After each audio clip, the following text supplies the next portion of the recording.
చల్లన్నం ఉన్నప్పుడు డైట్ చేసేవాళ్ళు కానీ, లేదంటే రైస్ ఎక్కువగా తిని వెయిట్ లాస్ అవ్వాలనుకునే వాళ్ళు ఈ పుదీనా రైస్ కంపల్సరీ ట్రై చేయండి. నైట్ టైమ్ కొద్దిగా పుదీనా, 4-5 మిరపకాయలు, ఇంకా పచ్చి జీలకర్ర, అల్లం, వెల్లుల్లి మంచిగా మిక్సీ పట్టుకోండి.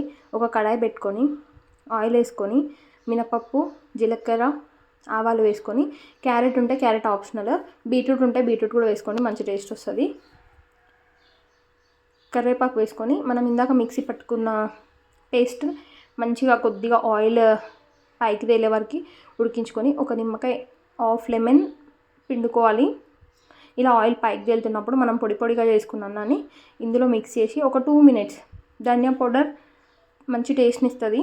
మీకు గ్యాస్ ట్రబుల్ అలాంటివి లేకపోతే వేసుకోండి, లేదంటే స్కిప్ చేయండి. మంచిగా పొడి అన్నం వేసుకొని కలుపుకుంటే పుదీనా రైస్ రెడీ. ట్రై చేసి కామెంట్ చేయండి, సబ్స్క్రైబ్ చేయండి. ఇంకేం వంటకాలు చేయాలో కామెంట్ చేయండి. Thank you.